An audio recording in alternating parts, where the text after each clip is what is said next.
Welcome back to Nathan's Kitchen Codes vlog. I have got the one and only Paul Green here. We are on episode 9. Thanks for everyone that subscribes and watches. We've got Paul Green here from Business Unfinished. Hi Paul. Hiya. How are we doing? All right? I'm good, thank you. Good. I've known Paul for quite some time now. Over the years, I can't remember how many years it is, but it's been a long time, hasn't it? 20 Really? years, Yeah, maybe. it might be 25 years. a long time. Yeah. Paul's had a number of businesses in and outside of Grantham. You started off with Harrison Green? Yeah, Is that Harrison right? Green was the first business of fully of our own. Okay. And that was office furniture, office supplies? Office supplies and office furniture. Right, office supplies and office furniture. And then you progressed from there into Cafe Velo Verde, was it? Yeah, that was my midlife crisis business, Okay. as I jokingly seriously call it. We'll touch on Cafe Velo Verde because it obviously it resonates with what I do, which is catering, food industry, that sort of thing. And you took it from nothing, didn't you? Like from a farmyard It was a wooden building in a farmyard. Yeah. And we were #1 on TripAdvisor in 12 weeks. Christ. Right, we need to talk about that. And then also we need to talk about your current business, which is Business Unfinished, which is a consultancy business. Yeah, mentor, coach, business consultant, Yeah. and event speaker. I speak at conferences and events. Oh, okay. So, Do you enjoy the event speaking? yeah, I love it. Yeah? Obviously, anything to do with sales, marketing, customer service Yeah. is applicable to all businesses. Yes. So that's my subject. I've got a broad talk that I give Yeah. that I can personalise by industry. So conference and event speaking, yeah, really enjoy it. Right, okay. So let's rewind a little bit. How did Business Unfinished start? We might have to go further back than you. Yeah, we do really. So Harrison Green, as you knew it at the time, Yeah. we started off, we were an office supplies business that also sold some furniture. Right, okay. And over 18 years that we had that business, it evolved.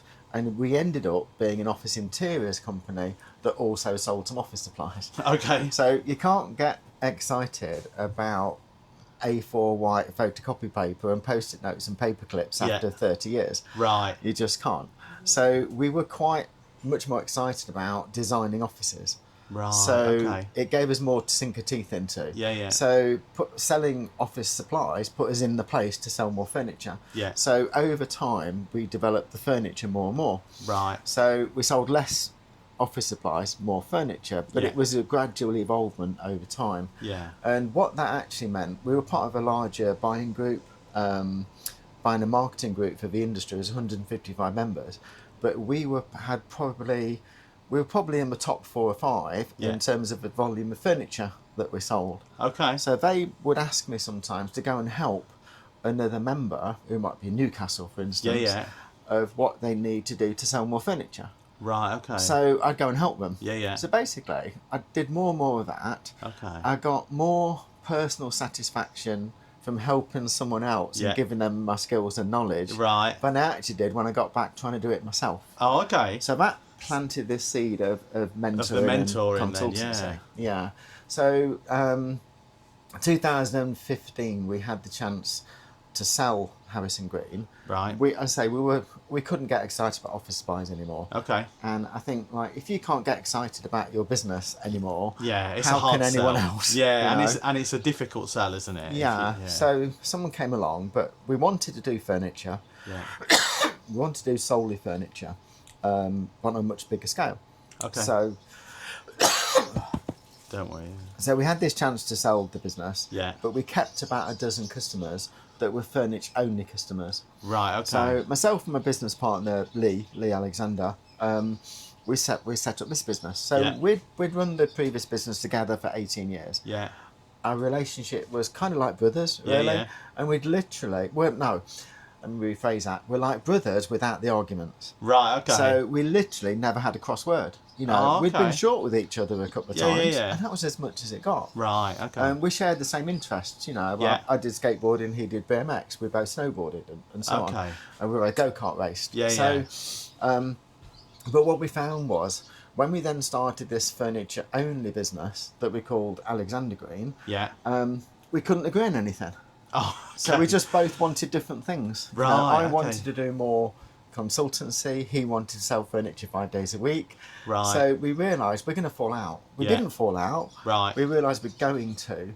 So we basically split the business in two. Yeah. So that I could do some more consultancy So Okay. we still shared the same website and so on, and we're still really close. Yeah, yeah. You know, but we avoided falling out Yeah.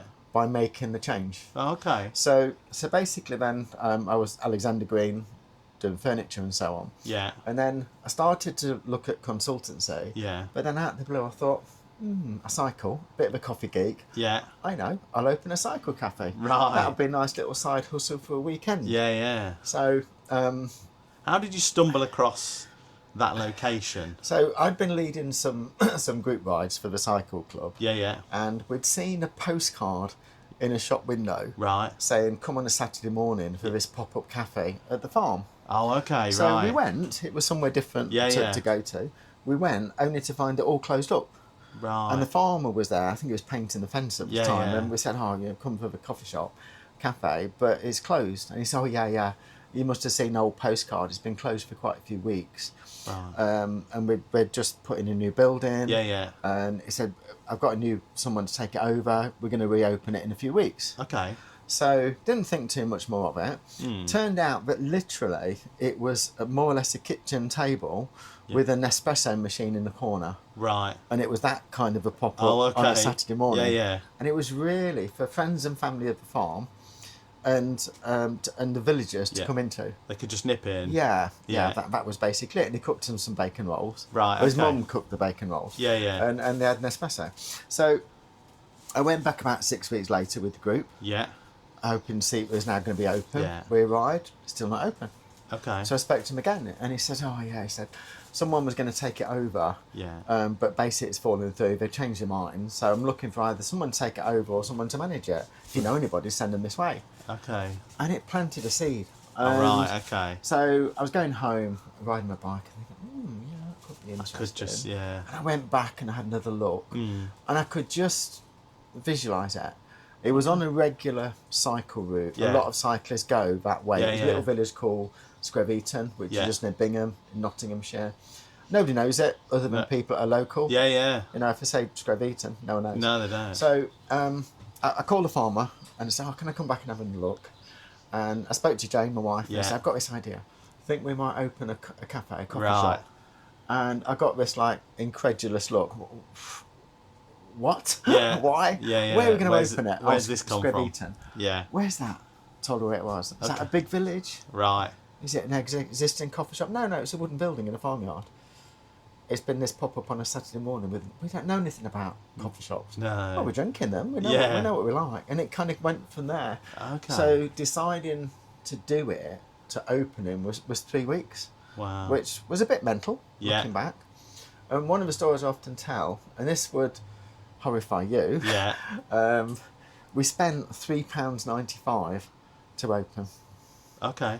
Okay, so basically, we agreed we were going to do it. Yeah. Then we changed our mind and we had an amount of nerves. Yeah. And said, "Look, it's going to be a lot of money to set it up." Yeah, yeah. The farmer says, "Oh, come and look in the barns. I've got everything you need in the barns." Wow. So all of the chairs, Yeah. all of the wood, all of the tables, everything was all in the barns. Wow. I didn't know that. Yeah. I And he didn't basically said, "What's mine is yours. Whatever you can use from Yeah. the barns, you can use." Oh, So we wow. built the counter out of all the wood. Yeah, yeah. We upcycled everything. Yeah.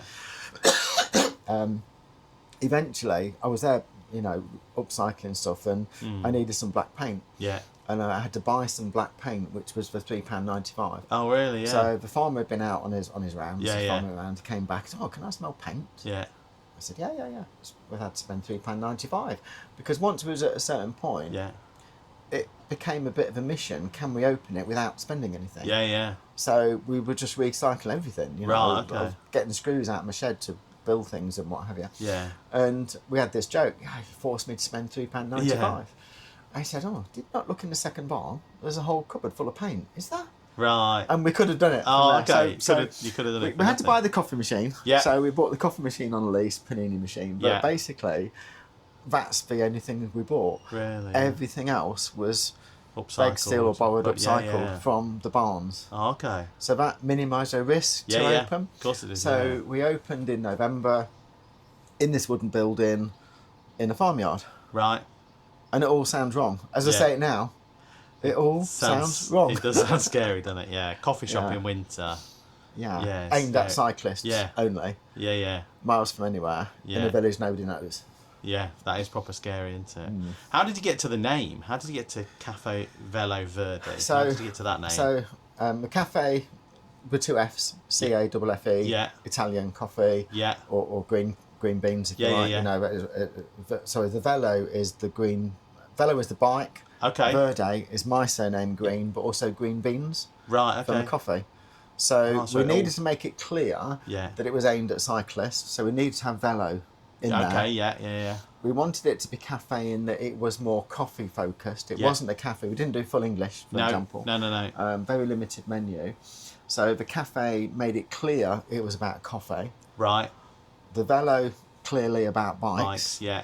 And the Verde Yeah. is my name in Italian. Right. And it all kind of flows. Yeah, it did, yeah. It became abbreviated to CVV. Yes. People referred to it as CVV. And it's on was it on a major cycle route then, or Not a specific cycle route, but a route that a lot of cyclists ride along. So Okay. it wasn't on an actual cycle path as such. Yeah, but it was it's- just a route of country roads that are quite safe. Okay. And how many miles from Grantham was that? Can you remember? It's Is it- about 15 miles. Yeah. Yeah, about 15 miles. Okay, so it's a nice 30-mile loop basically. If they were to Yeah. come out and then come back, And if it's they needed the to. same from a little bit closer to Nottingham. Yeah. You've also got Newark. It's on the edge of the Vale of Beaver. Yes. So broadly, the area immediately around CVV was flat. Yeah. But 5 miles away is all the hills of Yeah. Beaver. So as you know, cyclists Yeah, love yeah. hills. People- So, yeah. you know, it was a really good catchment area Yeah. for cyclists, which is why the area is popular. Yeah. And are you happy that even now looking back, you're happy that you did it? I'm really happy that we did it. Yeah. We had this, it's physically the hardest thing you'll do. Yes, You know, catering, people think yeah. it's easy. Yeah. We were only open 3 days a week. It's physically the hardest, both mentally and physically, thing that you'll do. It's Yeah. way harder than selling office furniture, even installing office furniture. Right, You know, okay. you get to the end of the 3 days we're open, Friday, Yeah. Saturday, Sunday, and you're just physically exhausted. Yeah. You know, you're steaming milk. And you're looking over, oh, I've got enough cakes, oh, that table needs clearing, oh, I've got to concentrate on this, oh, here's John, Yeah. oh, here's Dave. Yeah, and yeah. and it's mentally really tiring. Yeah. Do you think it was, looking back, it was more work than you ever imagined? Yes. At the beginning. Yes. Right. Yeah. And then over time it evolved. You were like, actually, Yeah. this is. I mean, a lot. I had this romantic vision of 30 or 40 of my mates coming on their Yeah. bikes, a bike rack in the corner for me to service some bikes Yeah. in between customers. Oh, okay. And sell them some coffee and some cake. Cakes, yeah. And chat shit about bikes. Bikes. You know, and that's what I Okay. thought it would be. Right. But we ended up literally with queues out of the door. Mm. We were open Friday, Saturday, Sunday. Yeah. 50%, I kept a log, and 50% of days we were open, Yeah. the queue went beyond the door. There was a queue to Wow. get in Yeah. at some point, And and that's it a was just Relatively crazy. big queue then, isn't Didn't it? spend a penny on marketing, No. nothing. No, that It was is good. all word of mouth. Yeah.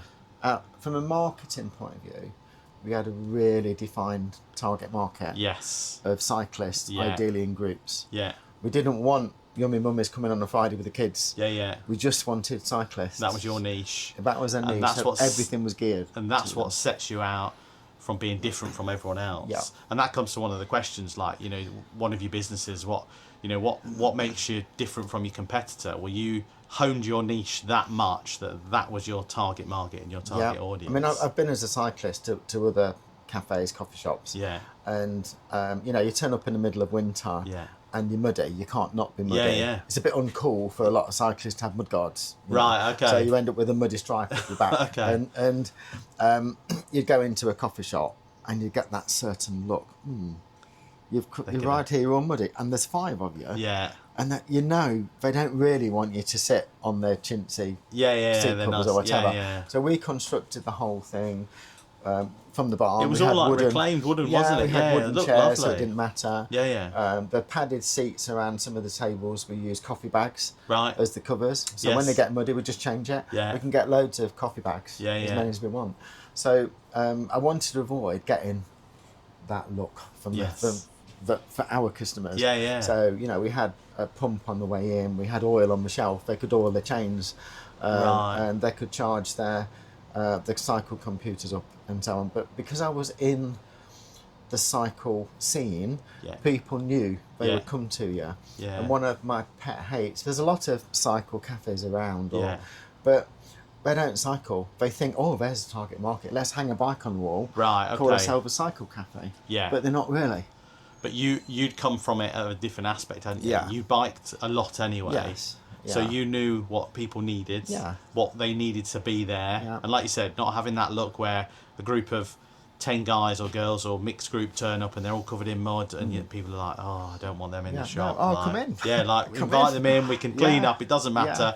Yeah. And did you find that cyclists were like not in and out as such, but they came in, they wanted something to eat, a coffee, and then they'll go back on the bike? Yeah, It was wasn't almost, there was almost two extremes. So you got these groups that would just come in. They want something really quick, cake and high quality coffee. Yeah. With cyclists always. Yeah. So we had to have really good coffee. Yeah. They love a bacon roll or a sausage cob. Yeah. So that was basically pretty much the extent of the menu, but we did those really well. Yes, yeah, yeah. Crispy bacon, too much. Yeah. In so it can fill up, and cake. Yeah. And this group would come in. They don't want to stay too long, particularly in winter. Yeah. Because they get cold. They get hot rather in the coffee shop. Yeah. And they seize up. Right, So okay. they're stationary for 20, 30 minutes tops, then they're on the way. Yeah. And then the other end of it is people in a group, maybe at the end of their ride. Yeah. They want to finish their ride with us. Okay. And very relaxed and just chill for an hour, a couple of hours. Oh, even. okay. So you had these two different extremes. Yeah, They yeah. want somewhere comfortable. They can look on the table and read some cycle magazines. Yeah. They can pump their tyres back up. Yeah. I mean, it's a funny one, but our customer service model, a lot of people got hugs Yeah. on the way in, on the way out. Okay. And it was quite different, very, very friendly. Yeah, yeah. And that was the model. Right, okay. And there was one time it was absolutely torrential rain. We were absolutely rammed. Yeah. A group came over from Grantham, Yeah. actually, and one of the guys took his shoes off Yeah. and wrung out his socks. Right. Right. So Jane, my wife, who was involved in, we ran the business between us. Yeah. She said, "Oh, what are you doing on my floor?" Yeah. And his mates were telling him off. But actually, I said, "That's brilliant." Yeah. Because he felt so at home he could do that, Yeah.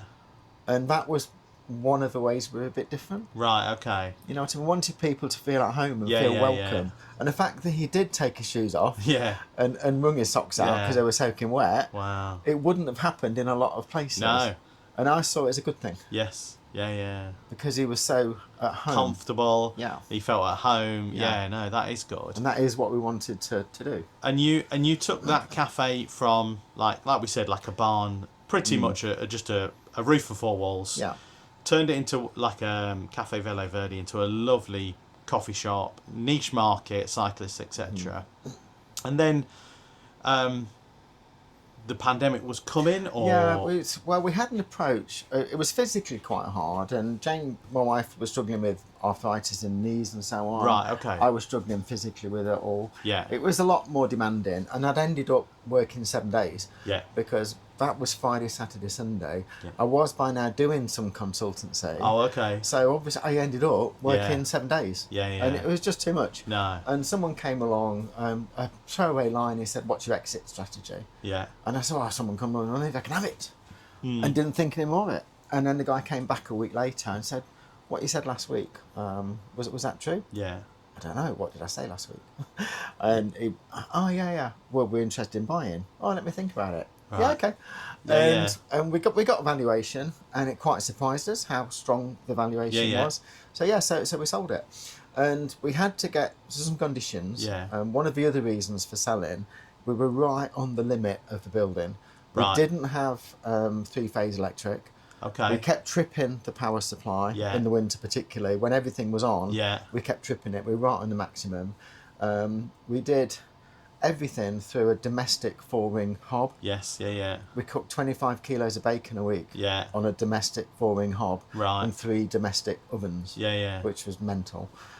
We burnt through a lot. Yeah. And so it needed investment. We didn't want to do that. Yeah. If it was 25 years earlier, we Yeah. probably would Yeah. have Of course. done. Yeah. But we didn't. But we agreed a sale, but it was about 3 months before we could complete Yeah. because it was totally dependent upon planning permission to build and extend a full Oh, commercial okay. kitchen Right. and install 3-phase. Yeah. So that planning permission was granted middle of February.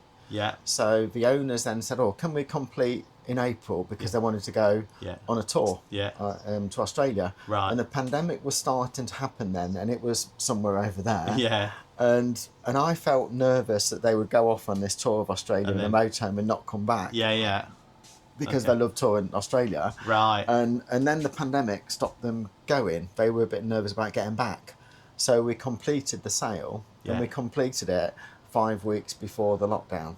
Oh, really? So we kind of dodged a bullet. Yeah, in a way. Yeah. A massive bullet, yeah. Yeah. Because that would have pretty much turned your income off overnight. It would have turned our income off. However, with the government grants that were there for being closed, we would have broken even. Right. But it would have been very, very stressful. Yeah. For us. Yeah. I think COVID did that to a lot of businesses. Obviously, it did to my previous business before I had this, the sandwich truck thing. That turned our income off overnight because there was no one in offices. There was no one around. If you didn't have to go to work, if you weren't a key worker, you were sent home, weren't you? So yeah, I can imagine it was a scary time as such for a lot of businesses, to be fair. And I think it's taken a few years, or even still now, people to get back on their feet. There's a lot of businesses aren't still back on their feet. No. Properly. Yeah. So Caffè Velo Verde went. You still had this inclination for. You were still doing a bit of consultancy work. Yeah. Were you still doing a bit of furniture sales? Yeah. A bit of furniture sales, bit of furniture consultancy. Obviously, pandemic happened. Yeah. We'd sold the coffee shop. Our plan was to have 4 months off. We'd worked for the best part of 3 years every weekend. Yeah. And we needed a break. Right. So the plan was to have 4 months off. I was going to go on a few adventures. Yeah. Probably go snowboarding, ride my bike to Paris, and come back on my train. Yeah, nice. Ride around the North Coast 500 and things like that. That was my aim. But pandemic happened, so we got one holiday in the week before the lockdown. Yeah. So then I couldn't do anything. Couldn't do these adventures we'd had planned. Yeah.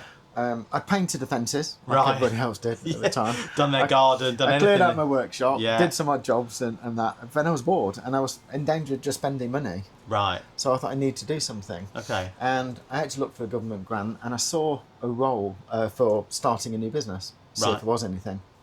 And I saw this role as business officer at the local authority, which was aimed at helping businesses start up, helping them with advice. Right, okay. I thought, well, basically, that's the consultancy that I want to do. Yeah. My two areas of specialisation was office furniture and cafes, coffee shops. Yeah. Both of which were either closed or had no money. Yeah. So that was my two specialisations for consultancy. Right, okay. So I thought, actually, I've got the comfort blanket of a local authority salary, business officer. It'll give me a base. I can work with a lot of businesses. Yeah. Do some mentoring consultancy. I'll do that. Okay. So I think the interview was a Thursday, and they said, "Yeah, can you start on Monday?" Yep. Oh wow! And so I joined them at the beginning of the first week of the second lockdown. Yeah. And basically, because I had a lot of business experience and systems experience, I ended up administering, running, and creating the discretionary grants for businesses locally. Oh, okay. So I did end up that for 2.5 years. Right. But I'm too much of a rule breaker and maverick to be in a council. Right, okay. So once we're out of the pandemic, I was given total freedom to run those grants. Yeah. But then it all changed, and you had to toe the council line and committees and so on. So I decided to leave. Yeah.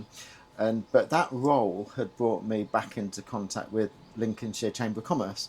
Right. And they'd asked me to go to a couple of events and look at what they were doing. Yeah. And I kind of did that, and I remember it's all a bit lacklustre. It needs an injection of energy. Yeah. And that started a conversation. So then, again, slightly accidentally, I ended up being head of membership at Lincolnshire Chamber of Commerce. Right, okay. So I was there for about 18 months, and we radically changed it. But what it helped me with was I was then in touch. Those two roles together put me in touch with hundreds of businesses, hundreds, that were worked with and helped. Yeah. And what that also did, it kind of reframed in my mind, I definitely need to do the mentoring, the consultancy, business coach side of it. Yeah. I got a very valid experience from our startup companies that we've done and sold. Yeah. The office furniture, office supplies, the coffee shop and so on.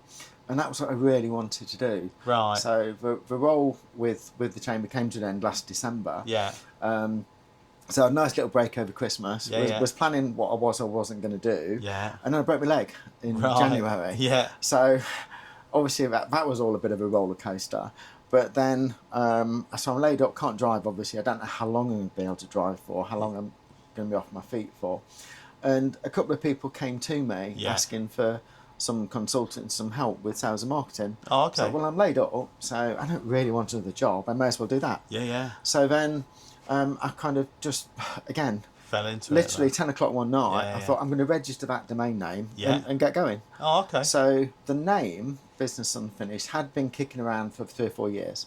Right, okay. So the name and the concept had been kicking around, but obviously I'd been in employment. Yeah, yeah. So the kind of story with the name, unfinished business is the normal phrase. Yes, yeah, yeah. But when you switch it around to business unfinished, yeah, there's a slightly different emphasis. Right, okay. And it's the right words in the wrong order. Yeah. But it's not immediately obvious. No, if no, that no. makes sense. So Yeah, when you yeah. say Venus, you go, oh, and you see that look of realise, So what sits behind it? No business is ever finished. No. No person is ever finished. Yeah. So business unfinished. Yeah. We're always learning. We are We're always changing. learning. Yeah. You've pivoted a couple of times. Yeah, You've changed. 100%. You're always learning. Yeah, yeah. And that's life. Yeah, I think if you're naive to learning, then you'll never progress. Like, Yeah. You've got to learn. Yeah. I mean, I'm not 21 anymore, but Yeah. I'm still learning, and I'm like a sponge for learning, experimenting, and doing different stuff. And so now, I get this chance to do it, combine my experience with different experimentation of new markets and new things, new ways to do stuff. Yeah. And it's great. Oh, brilliant. That's good, isn't it? Do you think, I say this on the channel quite a few times, like, it takes a certain kind of person to be self-employed? Yes, it does. And by the sounds of your mindset and the way you work, that's you all through and through. So how was it when you were put in an employed position? It's quite difficult, isn't it? Because I speak about my side of things where after the pandemic I then had to go and get a sales job because I just love sales, I love talking to people, etc. But working to constraints and confinements, it's quite difficult, isn't it? Because we've been there, we've done some of the stuff that they're asking you to do, and you're like, if you just did it this way, we've learned from employment. Yeah. I mean, I've been self-employed fully since 1999. Right, okay. And when I was employed, a couple of people said you were quite unemployable when I was employed. Yeah. And best part of 30 years or 25 years plus of self-employment does definitely make it unemployable. It does.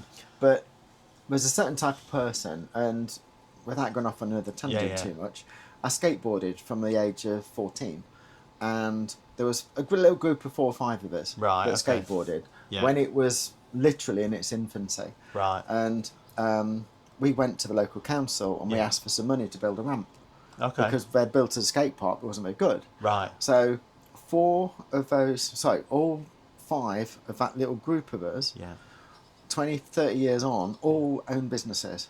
Okay. And it's not an accident. No. So things like, if you're mentally and your character want to do things like skateboarding where there's no manual and you're creative and it's edgy, it's different, you fall down, you get back up, you want to learn a trick, you spend hours trying to do it yourself, or you ask the other fella, how do you do that? And they show that character helps to make a business person. Right. Because you got to try that trick. You're not going to learn it straight away. Yeah. You've got to keep practicing. You've got to gain the knowledge from somebody else and do it. Yeah. And you could be doing stuff that other people aren't doing. Yeah. And that's business. Yes. So there's no accident that all 5 of us are running businesses later on. No, there isn't an accident, is there? But it is definitely a different mindset of people. It's a different work ethic.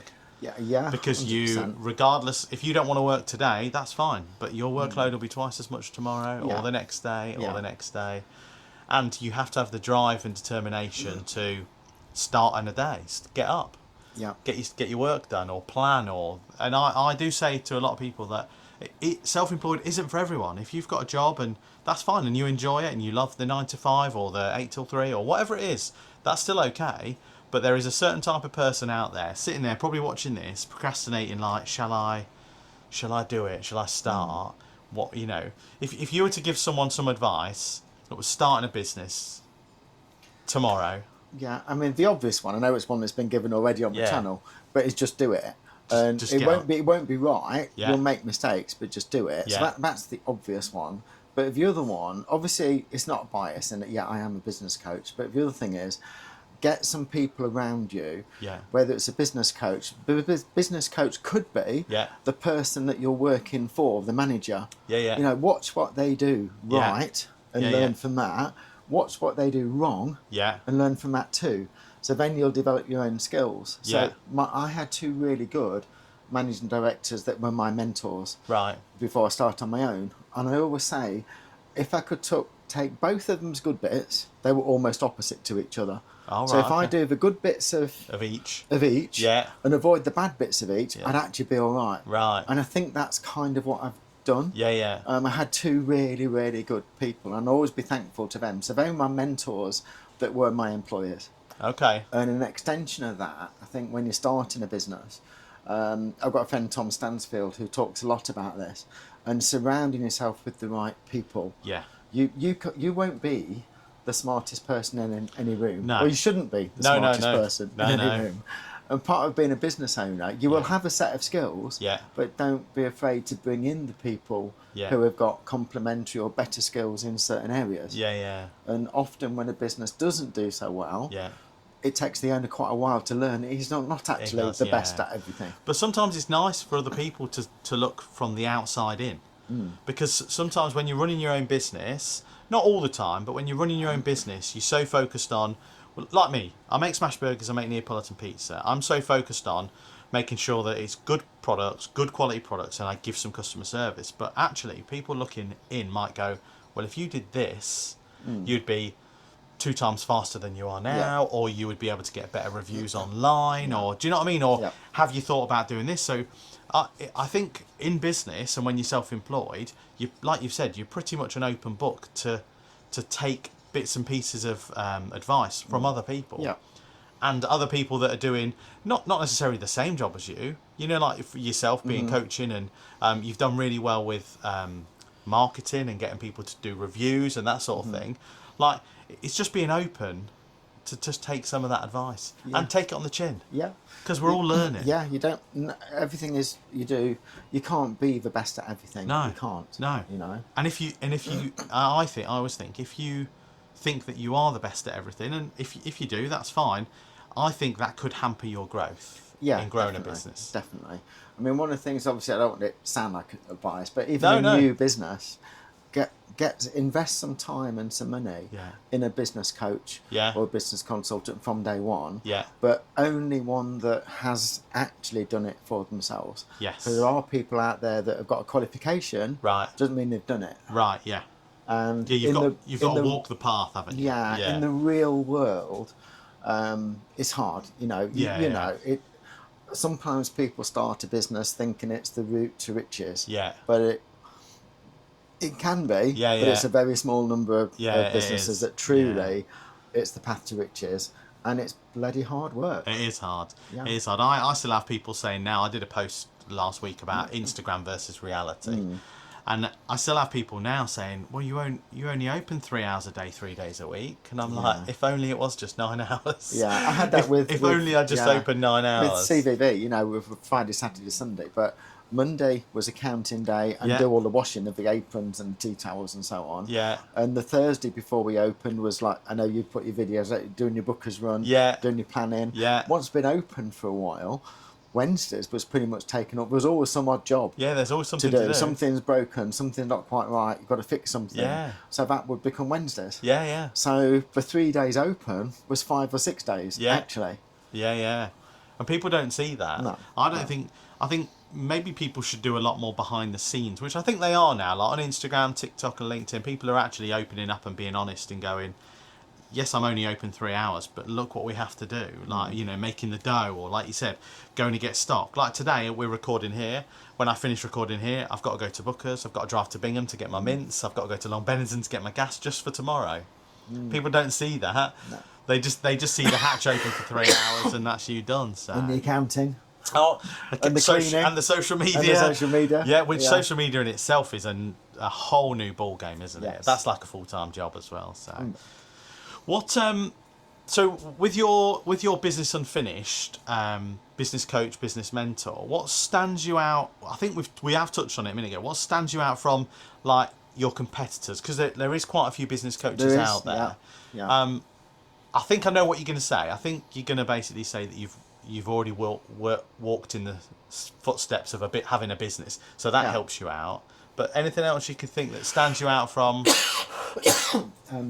the competition? Yeah, so I describe myself as 5 things. Yeah. So coach, consultant, and mentor. Yeah. So they all blur into each other. Yeah. Because depending on the situation, you're using all of those. Yeah. The 4th element is cheerleader. Okay. I'm generally quite positive. Yeah. Right. And I'm generally can see things often that other people don't see. Yeah. That can bring a positivity. Yeah, so I'm a cheerleader for you and your business. That's a good one. And I'm the connector. Yeah. So as I say, the last sort of 5-6 years is I've had hundreds of businesses that I've contacted. So I've got to know a heck of a lot of people. Yeah, yeah. So that's the 5 things that makes me quite different. Yes. And I think it's too flippant to say because I've got an actual experience, but it is very, very valid. Yeah, yeah. And it's across different sectors as well. And I think the other element is that I've got a really creative mind. You know, sometimes I wish I could turn it off.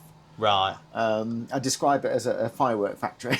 Oh, you know? okay. And it is how it constant? feels. Oh, boom, boom, boom, Yeah, boom, boom. all ideas coming. I find it really hard to sit and do nothing. Yes. You know, I can't. My wife turns it eye massage, and I just really struggle with the eye massage of a television. Yeah, yeah. You know, I need to watch it to be entertained or to learn. Yeah. Otherwise, I need to bang, bang, bang ideas. And again, one of the things that I think does set me apart, because of that kind of mind, if we sat for an hour, I could probably give you 5 or 6 things you've never thought of, or you see something in a different way. Yeah. And I think doing it more full time now, and a limited way over the last few years, I wish I had £1 for every time someone says, I never thought of that.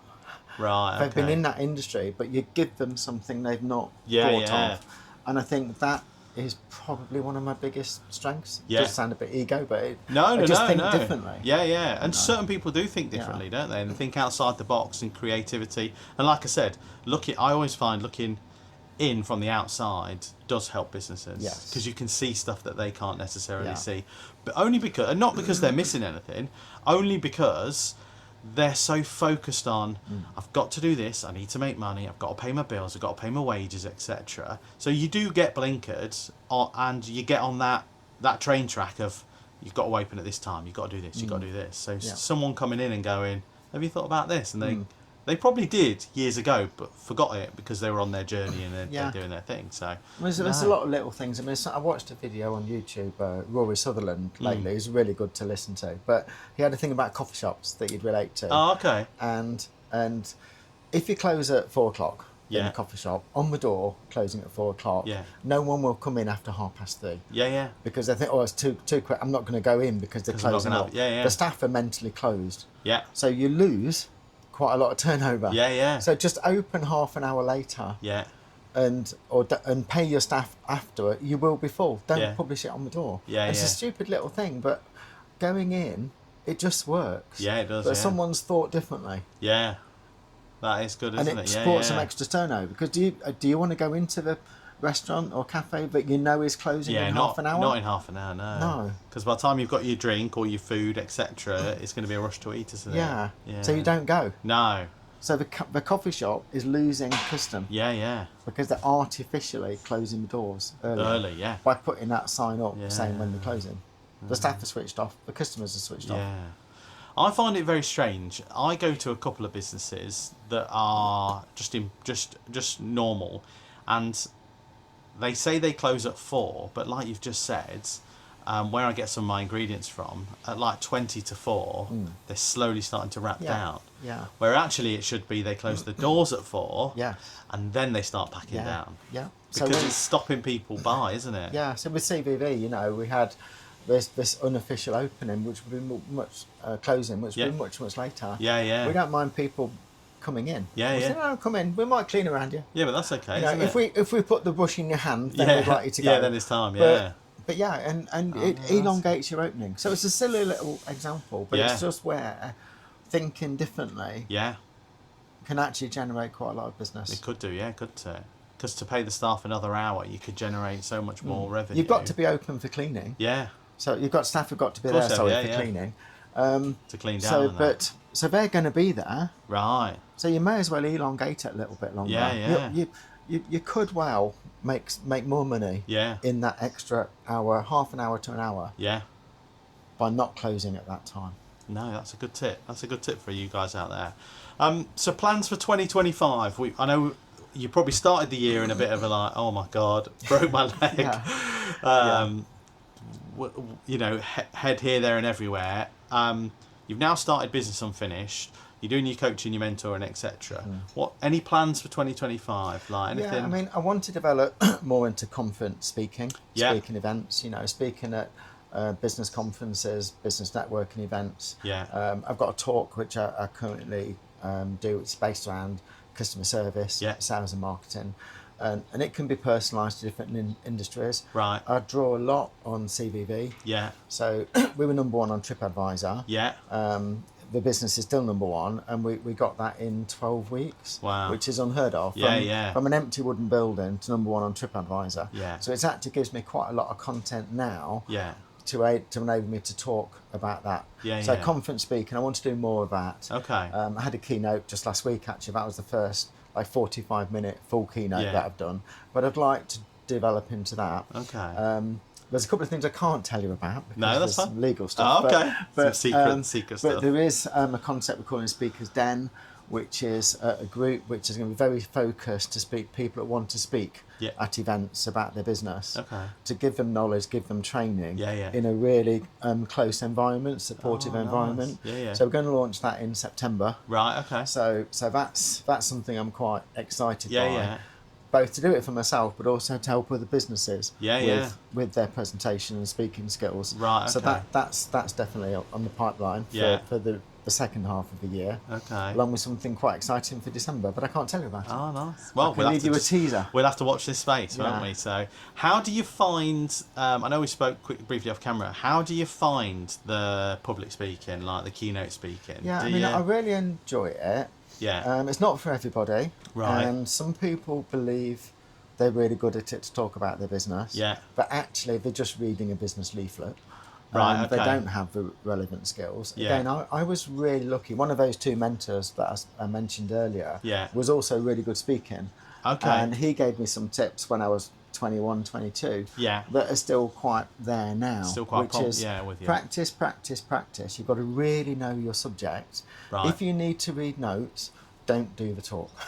And that Okay. was what he said. Yeah. Because It's valid, isn't he it? said Yeah. you're insulting the audience. Right. You should know your subject enough Yeah, yeah. that all you need is some keywords. Okay. And I think one of the secrets for me is, at heart, I'm a storyteller. Yeah. You tell a story. Yeah. So I told you a story Yeah, before we yeah, started yeah. about breaking my leg, but a story is way, way more engaging Yeah. than a list of facts. Yes. Yeah. Yeah. Yeah. So turn the point you're trying to make into a story. Yeah. Cover less in your talk. Yeah. And make it a story or a Yeah. collection of short stories rather than trying to list a whole load of Yeah. things. Yeah. Because But it's more again, engaging then, yeah, isn't but it? again, you've just got to do it.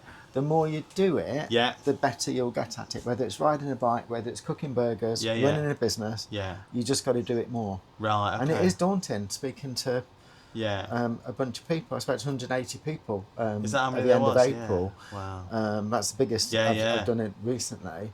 And yeah, but it's quite daunting looking at them. But actually, it's harder speaking to 25 than 180. Oh, okay. Because the 25 are much closer. Yeah, they're 180 more are a bit further intimidating away. because Yeah. they're around you. Yeah. Okay, so you've Yeah. got some good plans. Loving the keynote speaking. Want to progress into a bit more of that if you can. What motivates you to keep striving in life for more? Yeah. What It's I keeps think you it's- driving? It's just inbuilt. I speak a lot with my wife, and yeah, I'd love to be less driven, but Yeah. I think I'm just hardwired. Yeah, a lot yeah. of people are, you know. Yeah, they are. Yeah. One of my colleagues, Ben, you know, he's in his 20s, and he said to me, "Oh, "You're 60. I can't keep up with you." Yeah. But I've done it for so long. I'd like to do less. Yeah. I'm not very good at it. Right. At slowing down. Yeah, yeah. But I think, like I say, it's where Business Unfinished is so perfect for me, because Yeah. I'm not finished. I know that I'm not Yeah, finished. As long as I'm fit and active and my mind's working, Yeah. I need to be doing something. Yes. Yeah. So I've got a YouTube channel for cycling. Yeah. I've got like 2,000 subscribers. Oh, Not doing wow. as much because of my leg. Yeah. But even if it's that, it doesn't have to be business. No. But I need to be doing Something. Yeah. And I race Lambrettas, Yeah. as you know, and whether it's racing, whether it's riding my bike, doing the YouTube channel, Yeah. I just need to be doing something. Right. Okay. Otherwise, I get twitchy and irritable. So you don't think it's anything in particular that you keep striving for? It's just inbuilt in you to just keep going, keep doing what you're doing, Yeah. and you enjoy it. Yeah, I mean, the destination will change. Yeah. You need a goal. You need something to aim at. Yeah. But you can't truly. It would be not. I like the idea. Yeah. I said I've done that. I'm content. Yeah. But I've got to then learn something else. Yeah. I've got to do something else. Yeah. And I struggle to switch yeah. off, to be fair. I can't. My wife will always say to me, like, what are you doing now? Why are you editing a video? Why are you doing Yeah. this? And I'll say, but I just love it.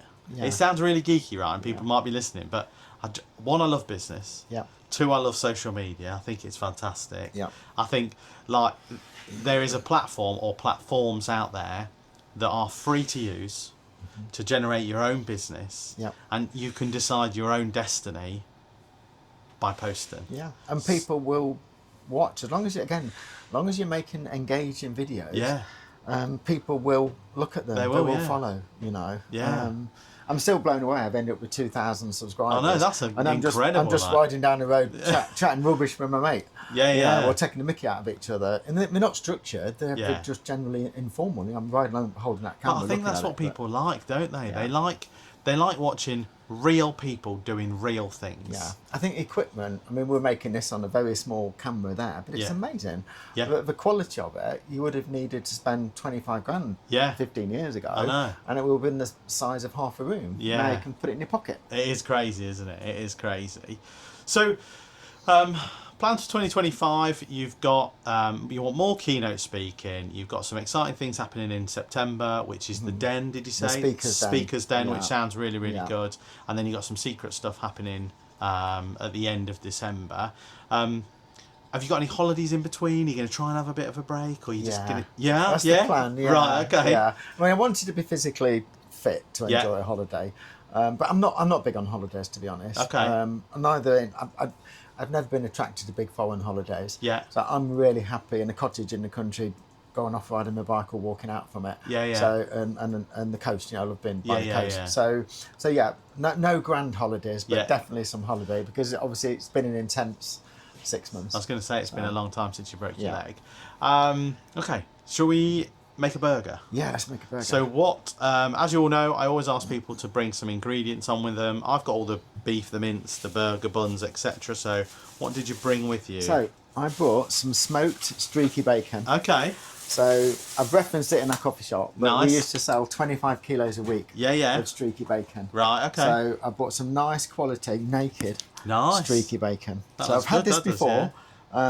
It's made without nitrites, Right, which means okay. nothing to me, but Yeah, I assume yeah. it must be good. It is good, yeah. So I love crispy Yeah. streaky bacon. Okay. I'm quite a simple eater. I don't like lots of stuff. Right, okay. So that, and I brought some chestnut mushrooms Nice, okay. So we go can get on them it. sliced up, yeah. and some eggs. Oh, nice. We can do like a breakfast we can do burger like then. a breakfast burger. Yeah, cool. Yeah. So within our coffee shop, you'll remember our bacon rolls were described as legendary. Yeah, Very crispy bacon, but lots of it. yeah, really big. Big. Yeah. And the sausages we had they'd won the catering sausage of the year. The Oh, year before. okay. So we paid a little bit more for them. Yeah. And that's basically all we did. We didn't do Right, eggs, we didn't do okay. beans. And I'm quite a simple eater, but I like good quality burgers. Yeah. Nice quality bacon. Yeah, I just like simple. okay. Simple that's but my- good ingredients, really Yeah, tasty. So. that's my plan for you. Perfect. Right, we'll get making one then, mate, shall Okay. we? Okay, so we are back. We are going to cook Paul Green's burger. So, just remind us. So we got chestnut mushrooms, some nice chestnut mushrooms I like there. the flavour. You like the flavour of chestnut mushrooms? Yeah. You're a big advocate of streaky bacon, aren't you? Yeah, I love we've- streaky bacon. You've gone through a lot of streaky bacon, and you Yeah. really like this one. So we'll get this one on the grill as well. And smoked. And Needs to be smoked. Oh, it is smoked. Yeah, it do is like a smoked. smoked And it's got no bacon. nitrates either. Yeah. So yeah, we'll get this on. So talk about the services then, Paul, that you can offer businesses and for your coaching and your mentoring. How can they get in touch with you? What can they do? So obviously a lot of business people are on LinkedIn, so I'm quite easy to find on LinkedIn. Yeah. My website is businessunfinished.co.uk. Right. And quite a bit on the website you can actually see my diary, so you can book a meeting on there. Yeah. I'm quite happy to do a 45-minute free session for anybody booking through the website. So anybody that's watching this, Yeah. if you want to book, I'm quite happy to do a 45 minutes free session, understand about your business and give you some immediate thoughts. Right. Essentially, what I can help with in the main, anything around sales, marketing, customer service. Yeah. That's my main emphasis. Sales, marketing, and customer service. Yeah. Yeah. Okay. And then they can just hop on. We'll put all the website links below. Yeah. For people to have a little look at that. So essentially, they can go on there, have a look at your diary, see what you actually do. Yeah. And then have like a discovery call with you. Yeah. Did you say it's free for 45? It's free for 45 minutes. Yeah. There's no risk then, is there? No. If you're going to have a chat for 45 minutes to someone who knows what they're doing, knows what they're talking about, then yeah, it's worth it. So yeah, get yourselves on there and go and have a look at Paul's. So while we're cooking some food, have you got a passion for food yourself? Do you enjoy food? I do really enjoy food. I'm not overly adventurous, being honest. You did say simple a minute ago. I like what I like. Okay, right. I like simple but good quality food. Okay. So, I love a really nice steak. Yeah. I quite like fish. I'm really happy with sausage and bacon cobs, for example. Okay. I love potato and eggs done any which way you can think of. Right, okay, yeah. I'm not big on sauces. No? I don't like spices. Okay. So yeah, I love food, but as I say, like what I like. Yeah. But simple but good quality. That's what I really like. What would you say your favourite food is then, if we're cooking? It differs on the mood, but obviously a roast beef and Yorkshire pudding. A dinner, Sunday dinner. Yeah, with really nice roast potatoes. Yeah. And whatever is the number of potato that someone puts on the plate, you want two more. Right. You always want more, don't you? Yeah. Always want more. I do like potatoes. And are you a brown sauce or a red sauce No kind sauce. of? No sauce kind of guy. No, it's just longest sauce. Okay. No. So that's salt. I probably have too much salt. Yeah. I like a bit of salt on everything. Right. I'm not a sauce person. So if you're not a sauce person, that's what comes with a high quality ingredients then, because you get all that nice flavour, don't you? Yeah. So yeah. On a nice roast, yes, a nice gravy is nice. Yes. But I'm not big on sauce. Oh, okay. No, that's good to know. If you could only eat one meal for the rest of your life, what would that be? I've asked quite a few people, to be fair, and they've all said different things. I think from a health point of view, it would have to be something chicken based. Okay. So, because obviously that would keep you reasonably healthy, nice protein, and you wouldn't get too much of a porker. Right, so if it was any one meal, it would definitely be something chicken based, I think. Chicken as in chicken breast. Chicken breast it would be healthy. Like chicken and rice, chicken with sauce, chicken and rice would be good, or chicken omelette, chicken and eggs. Can't omelette. Yeah, I love an omelette. Yeah. Are you an omelette? You like love omelettes. Do you? Yeah, that's probably my. Really cheesy. No cheese. No cheese. I don't like cheese. Oh, I don't like the texture. I don't like the texture of cheese. Oh, okay. But yeah, mushroom omelettes, chicken omelettes, potatoes in an omelette. Can't beat. Like a gratin, potato gratin. Yeah. No, I love food. So I'm not adventurous, but what I like, I do like. Omelettes is probably my favourite thing to cook.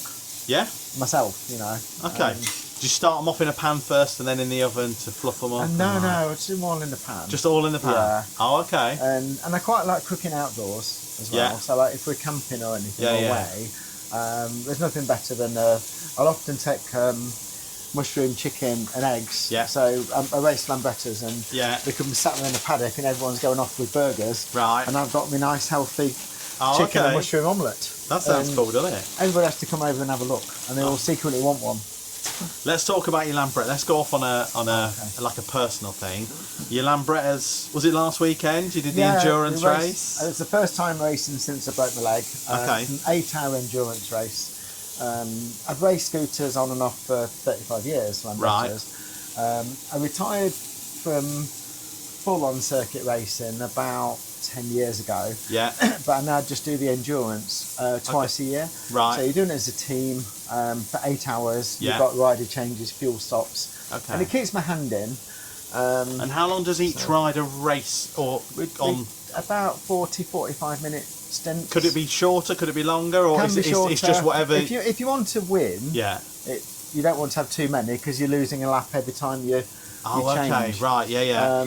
But equally in the rules, you Yeah. can't race more than 65 minutes. But we race each person. rider. Yeah. Right. Okay. That's good to know then. Yeah. So it keeps it sort of even for everybody. Yeah. We raced in 29 degrees last weekend, which wasn't pleasant. No. But as the organiser said, never mind a penalty if somebody went over 65 minutes, they're more likely to give them a reward. Yeah. An award for doing 65 minutes. Because you're in full leathers, aren't you? Yeah, And it was pretty very brutal hot. last But week. yeah, wasn't so you do it as a team. There's a whole strategy. Yeah. You don't have to get past the rider at the next bend, which you do in normal racing. Right. Because you've got quite a long time to do it. So Yeah, it's yeah. a little bit safer. Okay. The outright speeds are a little bit slower. They're still quite quick, Yeah. but it's a little bit slower. But you're playing the long game Yeah. rather than just get over Yeah. that finish line as fast as There's you can, an aren't you? element of tortoise and hare as well. Okay. Because, there's no point in being super fast if you're going to crash the bike No. or you're going to break it. Yeah. So it's more mechanical sympathy. Right. It's a 2-stroke engine that's got to last for 8 hours. Wow. So it's got to last a long time then. Yes. hasn't it? Yeah. And did you have a problem Yeah, we before had you went on the race before we line? went on the race with the brakes, so we had to switch to a spare bike. Right. And the clutch was starting to go. We actually did lead for quite a while. Yeah. But then the clutch was slipping, so it was a case of nursing at home. So we ended up second. We were 7th overall in Yeah. the race, second in our class. Wow. But it was an element of nursing at home for the last hour and a half. Oh really? Yeah. Yeah, And what circuit was It was at Wilton Mill, which is an international standard kart Yeah. circuit in Northamptonshire. Is it a difficult circuit? A relatively It's physically quite hard. A heck of a lot of bends in a short space of time. Yeah. If you're racing at Cadwell Park or somewhere like that, Yeah. you've got long straights to rest if Yeah, you like. yeah. But it's all bends. Oh, really? You're always on the go. Yeah. Oh wow. All bends and hairpins. So Okay. you probably hit 75 mile an hour maybe Yeah. on the back straight, whereas at Cadwell you'd be over 100. Right. But it's tight twisty, so it's physically Yeah, really yeah. hard. It's physically demanding. Yeah. And it was so hot, wasn't it? So. Certainly was. Right. Let me just get some burgers out. That cheese fan in general. No, I don't, but I like quavers and I like Oh. quiche, Okay. but I don't like cheese in a block. No. So do you see? Oh, so you don't mind it like a lasagna? A little bit. Not No, too much. Not That's really too much, lasagna, is it? too much, Right. yeah. Okay. A little bit of cheese on a baked potato is all right, melted. Yeah. But I'm just not a fan of the texture, Okay. but a little bit. Yeah. Jane, my wife will sneak it in occasionally. Oh, was she? Yeah. No, that's good. So, other than your scooter racing, your push biking, any other hobbies? Go-kart racing, yeah. I race competitively go-karts. Oh, do you? Where do you do that? I've been doing mainly indoors, occasionally outdoors. Yeah. Been going recently to Lincoln, indoors electric karts. Oh, are they good? Yeah, they're really good. Are they? They're really good. They've got an age-related leaderboard. So Nice, okay. So obviously I'm competing on the leaderboard against other people who are 60 plus. Nice. So That's good. yeah, And how are you getting on? I'm ranked number 3, I think. in 60 Really? plus. I was number 1 for a lot of last year, but some young whippersnapper just turned 60, and he weighs a lot less than me, and he's quicker. Right, So, okay. Yeah. Yeah. You enjoy that then, yeah? Yeah, I mean, even the lap times there, it's in the top 2% of everybody that Oh, goes. wow, that's amazing, isn't it? I've done go-kart racing on and off for kind of 30 years. Yeah. I'm probably better at that than scooter racing, if I'm honest. Really, yeah. Yeah, it comes more natural. Have you been to the PFI circuit? I have, I like it there. That's quite Yeah. demanding though, isn't it? That's quite a demanding circuit, don't you find? It's quite good there though. I do It is like good. it. Okay. So, a bit about business then. How do you define success in business? How would you define success? Well, at its most basic level is paying the bills. Yeah. If you can pay your bills Yeah, and yeah. carry on trading at its very lowest level, that's success. Yeah, that's you being know. successful, Yeah. isn't it? It's not always. It's something that crops up actually. Some business people, part of the coaching thing, Yeah. they assume they need to grow. They need to grow, but Yeah. actually there might be an optimum size. Yeah, yeah, So growing can actually take you backwards. yeah, So going back to our coffee shop CBD, yeah, I was saying just a minute ago off the camera, we one of the reasons we sold it, we maxed out on the building. We Yeah. have to install 3-phase electric. Yeah, we need yeah. a bigger commercial kitchen. That would have increased the overheads massively. right, okay. So the people that bought it from us did all of those things, Yeah, but their overheads increased massively. yeah, So I'm not actually sure they made all that much more profit right, because okay. the overheads were greater. Yeah, yeah, yeah, So one of the things that you need to look at in business, what is that optimum? yeah. There's no point being a busy fool No, and generating a heck of a lot of, having to generate a heck of a lot of profit yeah, to pay for forklift staff, to pay for vans, Yeah. to pay for this. Yeah, yeah. So sometimes success, I say, it's paying the bills is the most basic thing. yeah, And I think having enough profit retained in the business yeah. that you can do the things you want to do. Okay. And it's not always about growth for growth's sake. Yeah, yeah, yeah. No, that makes a lot of sense because I had on yesterday, and it'll be the video before this one goes out, a social media, Verge Media Management at Lily, and I was saying to her about like followers and growing and content and like getting more followers, and she's like, you don't need more followers, you No. need more engagement. More engagement, yeah. So it's not about having, let's say, 100,000 followers, because if 100,000 followers aren't in your niche, your neck of the woods, they're never going to buy from you. No. No. But if 100 people live near you and they're engaging with you on a weekly, daily, monthly basis, you're winning, aren't you? Yeah. Because they're going to buy your services or sell your services or buy a product, and yeah. So it's funny, isn't it? It's funny how it all works. So I mean, over the years, I've worked with so many businesses that, we've got to grow, we've got to grow, we've got to grow. Yeah. And one of the reasons our office to buy business, at the time, the optimum was about 2 million. okay, And we were about 1.5 million. right, And we were talking about this, and everybody that was over 2 million yeah, needed maybe a 10,000 square foot warehouse. wow, They needed to make more profit, so Yeah. they needed to buy more stock from the manufacturers direct at a lower price Okay. and put it on all this racking in the warehouse. Right. Which then means they need a forklift. They need a forklift driver. They need more. They need more. They need more. yeah, So actually, yeah, when you get to a certain point, you need a big increase. yeah, So that's where it's not necessarily Yeah. all about growth. no, It's more about what you want from your business. yeah, Some people might want growth to end up to sell the business to set them up for life, potentially. Okay, That's yeah, yeah. feasible. So in that instance, success is achieving that. yeah, So I think to fully answer your question, that basic level is paying the bills and surviving, giving you a bit extra. yeah, But actually it's achieving whatever the goal is that you've set. yeah, And if you haven't set a goal, yeah. you need to. You need to set a goal. It's achieving the goal you've set is Yeah. the real success. Right, okay. That goal could be earning the X amount of money. Yeah, It could be retiring early. It could be working 3 days a week. yeah, It's whatever is your goal, that has to be success. yeah. And it's down to each individual person, business. Yeah, no. And it will differ, but it didn't ought to be the obvious growth. No, no, no, that is good to know. That is good to know. So we've done the smashed patties, we've done some mushrooms, I've just got an egg cooking, so yeah, we'll see how that's going. So on your patties, is it your recipe that Yeah, you've so done this is what I've specifically worked, for you? so I've literally worked with the butcher, Clive Lancaster and Sons over in Bingham, and we went through God knows how many kilos of different mints, this, that and the other, and different cuts of meat and different quantities of fat. So I don't put any salt, no pepper, no nothing in my patties. It is literally just the short rib, the fat off the short rib, which binds it together, which gives it that lovely taste and texture.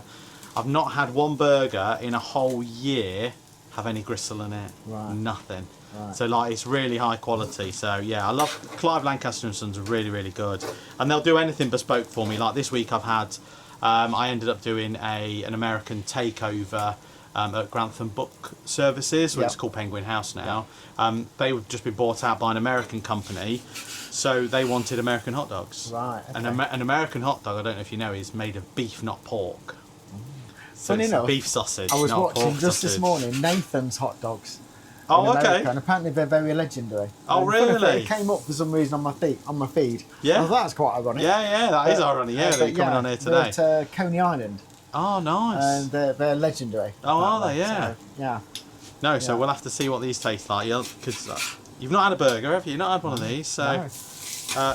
you said 4 bits of bacon. Yeah. So you're not a cheese fan, so we won't put No. any cheese on. So we'll put 4 bits of bacon on. Happy with some mushrooms? Yes. Good stuff. Load it up with mushrooms. Do you want me to break the egg, or are you a runny man? I don't mind it running. Yeah. I'll probably get it down my shirt, but That's okay. there you go. All part of the adventure. That's it. So that's on there. So let's see if we can get this up to the camera slightly. Look at that. That is looking delicious. So we'll get that on there. Cool. And that's your one. That looks incredible. I'll just get another egg on. So, talk to us about your biking. Like, you know, you're going out on your bike. Are you? Have you been back on your bike since? Yeah, I've been back. Initially, I rode an electric bike. Ironically, it was an electric bike that hit me, that did all the damage. Did he ride? He ride off? Did they? No, Oh, it was a woman. She stayed. She stayed initially, Oh, okay. but then went. Right. Basically, it was her pedal hit my leg. So the bike would have been 30 kilo. Let's say she's Oh, 75 wow. kilo. Jeez, right. She's coming this way, totally on full power. I'm Yeah. going the opposite way. She said she just didn't see me. Was dazzled. Was on a cycle path. Oh, okay. Dazzled by a car headlight and steered straight into me. So it's almost like a 100-kilo hammer hitting my leg at Wow. 20-mile-an-hour impact. Right. So of course it's going to break. And were So you just going out for a ride? I Like, or was, just... I was coming back 300 yards from home. Wow. Yeah. So I rode my bike. I think it was about 2 weeks when I came out of plaster. Yeah. Just on a static bike, just to get my ankle and leg moving again. Yeah. And then initially I rode an electric bike. Okay. But I'd actually had to test on my YouTube channel. Oh, And okay. ironically, it arrived while I was in hospital. Oh, really? But what that allowed me to do, I could pedal with my good leg, Yeah. my left leg. The motor would kick in. Yeah. I didn't need to put any effort through the broken leg, so it was just moving. Right. Okay. So I was another 4 weeks just doing that. Yeah, yeah. And then I could ride. just my bike. getting like momentum back Yeah. into that So leg, then, isn't before it? Yeah. before the accident, I'd ride 70 to 100 miles a week. I know that's a lot. And- That's a lot of miles, isn't it? It is, but it was a lot of short rides. Right. So basically, I might ride 3 or 4 nights of the week, do 10, 12 miles. Yeah. And then 2 longer rides on a weekend, Yeah. or 25, 30 miles on a weekend. Yeah. All of a sudden, it's 100 miles, Okay. 5,000 miles a year. So I've got a question for you. Yeah. Right. You said earlier your brain's like a firework. There's always stuff going Yeah. on. When you're pedaling that bike, is it still going on, or is it? Are you in a different, totally different element? Like that's it's- maybe your switch off, or It's you'll both. come down. It's Oh, both. okay. So sometimes if I want to calm my brain down, Yeah. or think about specific things, Yeah. it's the style of ride. Oh. So I might go off on a longer ride, quite chilled, Yeah. to think about the problems of the world. Oh, okay. Okay, to think about something. Yeah, yeah. If I want to forget, I might ride faster or go to somewhere like Sherwood Pines Forest Trail, round the trail, Yeah. when you've got no capacity to think about anything other than riding. Other than other than riding. Yeah. Oh, so okay. that's one of the beauties of cycling. Yeah, yeah. You can do whichever one of those meets the need Yeah. at the time. Right. So if you want okay. to forget, Yeah, yeah. going out riding around the forest, or just going out riding really, really hard, absolutely flat out, stops you thinking about anything else. Well, you haven't got time, have you? Yeah. Your mind hasn't got the But time. if you do to- want to think about something, to clarify some thoughts, a nice gentle ride out in the country Yeah. is fine. Okay. So you've Yes, got you both. can do the best of Yeah. both, then, can't Yeah. you? No, that's good. What's something people don't see behind the scenes? So, like, you know, when you've started a business and all that, and we were talking on camera, like when we open up and all that. What's the one thing that you could advise someone that go, actually, you know, you said about the coffee shop when you started the coffee shop. Is naive the right word? You thought it was going to be a lot easier than it was? Yeah. So I think with all business, and it continually happens, but I meet people or speak Yeah. to people, There's always something to do. Right. It's 24/7. Yeah. There is never a point when there's not something you can do if you're running a business. Right.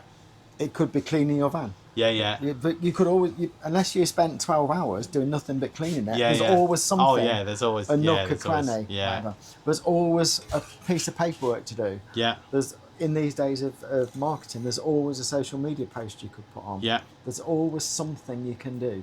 Right. So I think one of the things that people don't always see is it is 24/7 when you start. It's Yeah. hard to switch off when there isn't something to do. Yeah. Okay. So there is always stuff to do. Yeah. Like you are right. There is always stuff to do, and people don't see that because not everyone posts a day in their life or a.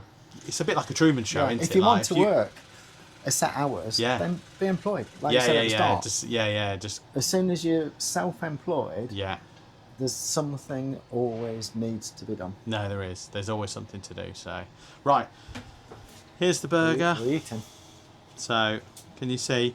So we've done double beef. We've done no cheese. No cheese. No cheese because Paul doesn't like it. We've done the smoked streaky bacon.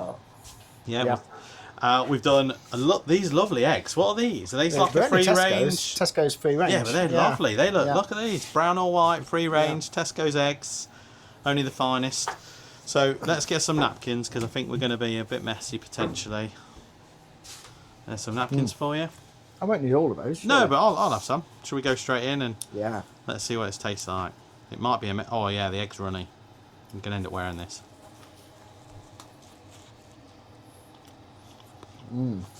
They're very nice rolls as well, actually. I'm a fan of brioche rolls. They like a brioche roll, yeah. They're nice, aren't they? They're softer, milder. Look at that runny egg in there. I don't know if you can see that, focus on it very well, but my God. That's good. I think chestnut mushrooms. Yeah, they're good, yeah. It just adds a bit more flavour. The beef is very nice. The patties are very nice. Very tasty, that is. Really, really good. So, have you got any long rides booked to go out on your bike, or? No, I'm still building back up my fitness, really. Yeah. But because we're starting business unfinished, it has been a busy time, and I've broken the habit of riding my bike enough. Okay. So different things just keep getting in the way. So I would like to have a longer ride, maybe 35, 40 this weekend. Yeah. But I just need to get back into the habit. It's a Okay. habit thing, you know, It from is. riding before. Yeah, You've got to get exactly, into that habit of riding. No, it is. What are you eating? Oh, God. Look at the mess. Oh no! See what I mean? We did say that there's always something to do. Now I messed your floor up. I've got egg all over my floor, but that's all right, mate. That's fine. What's one lesson you've learned the hard way that you could now not do it the great. hard way? Do you know what I mean? I think you can't do everything yourself. Yeah. You can't do You need to everything learn. yourself. Yeah, you have to learn Whether that, it's don't somebody you? physically helping you, Yeah. or somebody mentally helping you, Yeah. that's one of those things. You do think you can do everything. Yes. If you have those basic skills or desires to start a business, Yeah. you naturally think you can, Yeah. but actually you can't. Yeah. And it does take a while to learn that. It does. And Yeah. it's more painful for some people than others. Yeah. And it's about, like we said before, it's about like, it's okay to ask for help as well. Yeah. And it's okay to reach out and have a call with Paul or whoever you want to speak to, or other people that's in your sector that's doing the same job. Like LinkedIn is such a powerful tool Yeah. to just drop a message. And 9 times out of 10, you'll get a response from people going, "Oh, hi, how you doing? Happy to jump on a call. Happy to have a chat or a chinwag and that sort of thing." LinkedIn is really powerful for business. Very, very powerful, yeah. And again, for helping each other out, because there'll be 9 times out of 10, unless you're a niche business, there'll be someone doing something very, very similar to what you're doing that may be 5 or 10 years ahead of you that you can see and speak to and that sort And of again, thing. it can isn't be really quick for connections. I Yeah. spoke quite about being a connector. So Yeah, I was on a call with somebody yesterday. yeah, First call. I said, "Oh, you need to speak to person X. yeah. Here's the link." Just sent them the LinkedIn link. Perfect. Yeah. They contact them straight away, Yeah. and they're helping them. Oh, perfect. So that's Yeah, one of the yeah. values. Yeah, it's not what you know, it's who you know. Yeah, I haven't earned any money from that yet. No, but I will do. yeah. But I will Yeah, do. but sometimes it's nice to be. It's nice to be nice. Yeah, and I think it does come back. It I know when 100 we opened CVV, you Yeah. helped us a heck of a lot. Yeah. With help on menu advice. Yeah.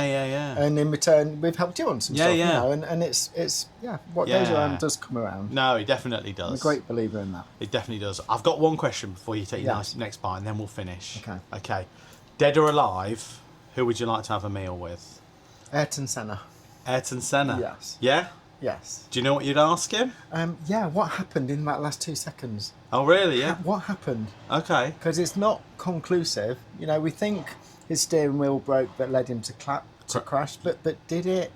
Right. What was his frame of mind? Yeah. There's this talk about whether he actually held his breath to concentrate and passed out. Oh, okay. It's not clear cut what happened. Yeah. And he was kind of like a hero to me in Right, life with okay. all his qualities. Yeah. So yeah, it would be Ayrton Senna. It would be Ayrton Senna. Yeah. And that would be one of the questions I'd ask him. Yeah. Oh, you could sit down and yes, have a meal with yeah, him. So, yeah. look, everyone that comes on gets a T-shirt. Oh, fantastic. So, Thank you. these are all made by Vepware, which we just parked outside of. Vepware UK. They do all my clothing, branding, etc. So they're really, really good. And thanks to Nat and Mark for doing these. So, got your lovely T-shirt, Paul. Thank you. Thanks for coming on. It's been a pleasure to talk to you. Really, really good. Anyone that wants to reach out to Paul, we'll put all his links below. We'll also put his website down there, so you can click on that and go and see Paul. Have that discovery call. Mm-hmm. It's 45 minutes of your life where it could make or break your business. It could also help you. It could generate I'd be disappointed ideas. if it didn't help. Yeah, that's it. Yeah. It might not life change. No, but but I'd be disappointed if it didn't help. It will always, but even if it's a friendly person to talk to, that's on the same journey, that's doing business, that wants everyone to succeed, it's nice to talk to people that's doing the same as we are. Like, you know, self-employed, got a business, wants to grow, wants to do this. So it's good to talk to people. Yeah. So. And this burger is amazing. Is it good? Are you Yes. enjoying it? Yeah. Good stuff. Well, thanks for watching, everyone. Click the subscribe button, and yeah, let's see where we go. So, thanks, Paul. Thanks, Nathan. Bye. Cheers. See you. Bye-bye. Bye.